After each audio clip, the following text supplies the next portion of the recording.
The U16 team, I remember they always talk about the senior national team, and obviously that's every young girl's dream when you're on those teams. And they talk a lot about that team, and only like one or two of us was ever probably going to be able to get a call up to be on the team, or let alone be able to get a call up to come and be a part of the camp and be around the tremendous players that they have had on their teams over the course of the many years and the many gold medals that they've won. And so I think waiting for is officially here, guys. Now the results from yesterday was decent, you know what I'm saying, but I would have liked it to see more engagement. I would like to see more fanfare. So the views and the engagement that was coming out across the board with the entire WNBA announcement of this Team USA was kind of low. Now I'm gonna be monitoring this whole situation throughout the duration of this offseason. I feel as if the excitement for women's basketball is definitely at a decline. Now, Caitlin Clark is back. Now, we just got a measure of how many people is still interested in wanting to watch women basketball. That's the John Liquidator breaking down something that should have been a celebration, but instead turned into one of the most revealing moments we've seen in women's basketball all year. Team USA announced their roster for international competition, featuring the biggest names in the game, including Caitlin Clark, and the engagement numbers were shockingly low. We're talking about the same league that just broke every viewership record in existence, and suddenly the fanfare is gone. The views aren't there, the excitement has evaporated. And if you've been paying attention, you already know exactly why this happened. The real story here isn't about Caitlin Clark changing as a player. It's about what happens when she's no longer the singular focus. Day 2 footage from Team USA training camp in Durham, North Carolina just dropped, and while the basketball looks incredible, the numbers tell a completely different story than what the WNBA wants you to believe about their record-breaking season. Because many of you have been saying this for weeks, and the data is finally catching up to what you already knew. The league's explosive growth wasn't about women's basketball becoming mainstream. It was about one player's gravitational pull. If you believe the story behind the story matters, if you want to understand what's really happening with women's basketball right now, go ahead and smash that like button. It tells us we're on the right track, and it helps us keep digging into these patterns that the league doesn't want to acknowledge. So let's filter out the noise and look at what actually happened. Team USA makes their roster announcement. You've got Caitlin Clark, Paige Bueckers, A'ja Wilson, Breanna Stewart, Aaliyah Boston, Angel Reese. This is literally the dream team of women's basketball.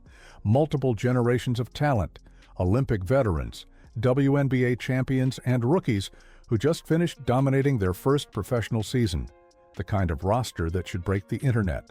And instead, the engagement across all platforms was what John Liquidator called kind of low. That's not hyperbole. That's not negativity. That's just reality. The official WNBA social media accounts announcing this roster got a fraction of the interaction that regular season fever games were generating. The sports media coverage was there, sure. ESPN had people on site. The Athletic had reporters in Durham. But the casual audience that was showing up for Caitlin Clark during the season, they didn't show up for this. And that tells you everything you need to know about what the league is actually dealing with right now. Let's put this in perspective. Just a few months ago, Caitlin Clark's regular season games were consistently pulling over 1 million viewers. The fever became must-watch television. Social media was flooded with highlights, reactions, and analysis every time she took the court. The WNBA saw its best ratings in league history, and everyone was celebrating this massive breakthrough moment. But now we're in the off-season, and even with training camp footage featuring Caitlin alongside the best players in the world, the engagement has fallen off a cliff. You were onto something when you noticed the viewership disparities during the season. Games with Caitlin averaged over 1 million viewers. Games without her dropped back to the league's traditional baseline of around 400,000. That's a significant gap, and it raised questions that a lot of people didn't want to address. Was this growth sustainable, or was it entirely dependent on one player's star power? The Team USA announcement just gave us the answer, and it's not the one the WNBA wanted. Here's what makes this situation so critical. The league is right in the middle of CBA negotiations. The collective bargaining agreement talks are happening right now, with both sides trying to figure out how to split the revenue from that massive new media rights deal. $2.2 billion over 11 years, about $200 million per year. That's real money, and it's based on the assumption that the viewership growth from this season is going to continue. But if the engagement numbers collapse the moment Caitlin Clark isn't the main story, what does that mean for the league's actual value? The players are asking for higher salaries, better travel conditions, a larger percentage of basketball-related income. They're pointing to the record-breaking season as proof that they deserve transformational change, not incremental improvements. They're arguing that they're generating real ratings and real revenue now, so they should be compensated accordingly. And they're not wrong about the ratings and revenue that happened during the season. But the off-season engagement drop is raising questions about whether those numbers are sustainable without Caitlin as the centerpiece. The owners meanwhile, are looking at balance sheets that still show losses. They're pointing out that the new media rights money doesn't kick in immediately. They're arguing that the league needs financial stability before committing to massive salary increases. And now they're watching these engagement numbers during the offseason and probably thinking they were right to be cautious about assuming the growth would automatically continue. Reading between the lines reveals something uncomfortable. The WNBA just had its best season ever, broke every record in the book, proved that women's basketball could draw a mainstream audience, but it might have proven something else entirely. It might have proven that Caitlin Clark can draw a mainstream audience, and that's not quite the same thing. Every league has transcendent stars who bring in casual fans. Michael Jordan did it for the NBA. Tiger Woods did it for golf. Serena Williams did it for tennis. The question is always whether you can convert those star-driven fans into league-wide fans. And based on what we're seeing with Team USA, that conversion isn't happening yet. Now, before anyone gets defensive, this isn't about diminishing other players' talents. Paige Bueckers looks absolutely incredible in these training camp clips. That shooting stroke is pure. Aja Wilson is a multiple-time MVP. Breanna Stewart is one of the greatest to ever do it. Aaliyah Boston was Rookie of the Year. The talent level is undeniable, but talent and star power aren't the same thing. Talent is about what you can do on the court. Star power is about whether people will show up to watch you do it. Caitlin Clark has both. She's got elite talent, obviously. You don't break scoring records and revolutionize how the point guard position is played without being incredibly skilled. But she also has that intangible quality that makes casual fans care. She creates moments that transcend basketball. She generates storylines that pull people in even if they don't normally watch women's sports. That's rare. That's valuable. And apparently, that's not easily transferable to the league as a whole. The Team USA training camp footage is giving us a real-time test of this dynamic. You've got multiple stars working together. You've got excellent basketball being played. You've got professional media coverage and high-quality content being created. Everything is in place for this to generate significant engagement.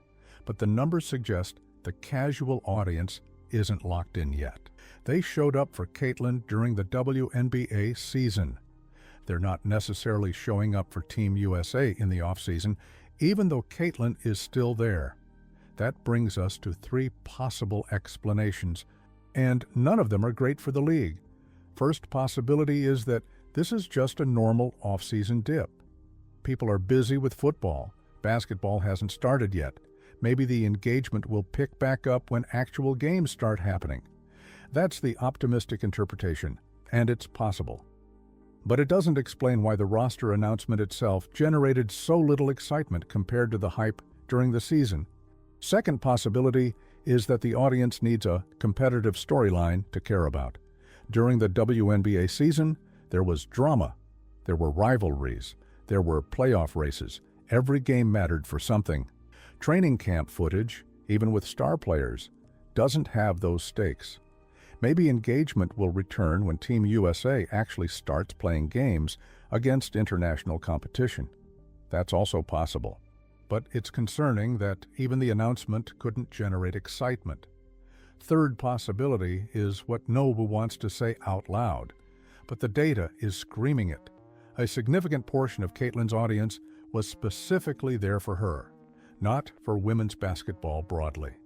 They weren't WNBA fans who happened to love watching Caitlin.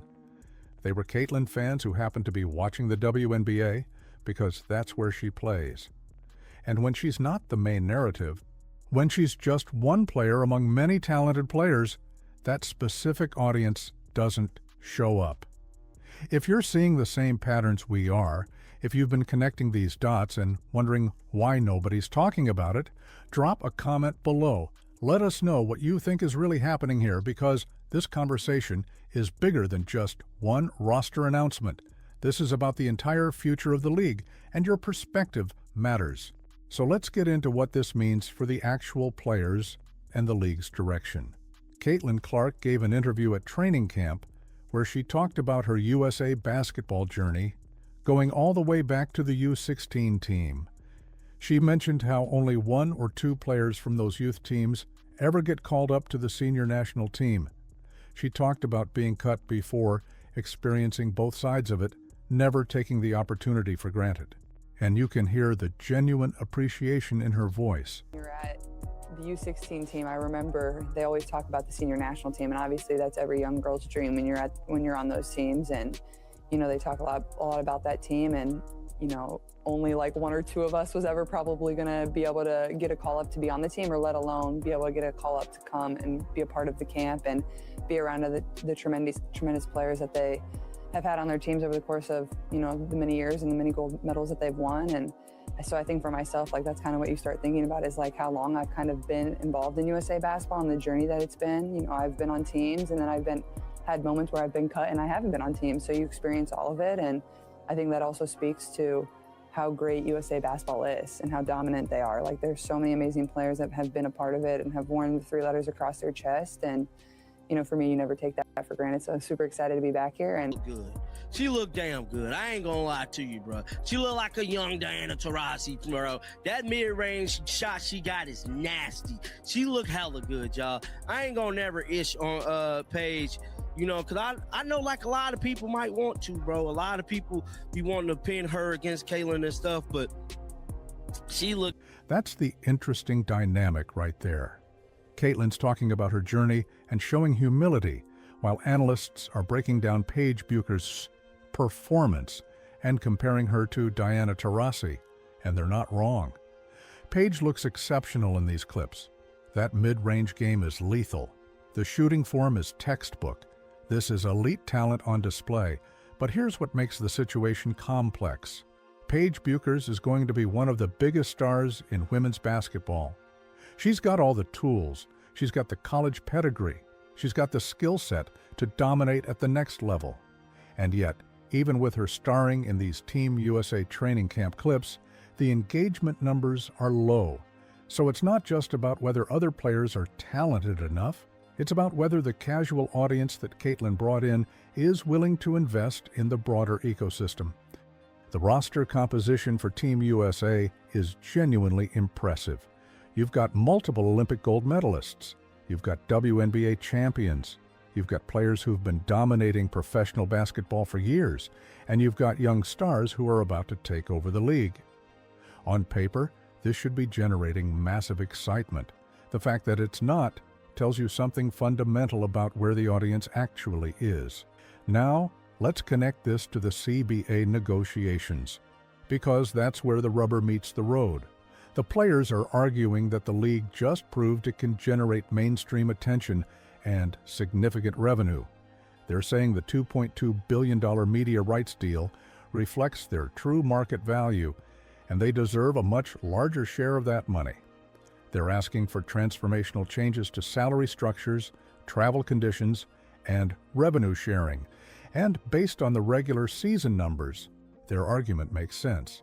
But the owners are looking at a more complicated picture. Yes, the regular season ratings were record-breaking. Yes, the new media deal is substantial, but the media deal is based on projections about sustained viewership growth. If the growth was primarily driven by one player, and if the audience doesn't stick around when that player isn't the centerpiece, then the projections might be overly optimistic.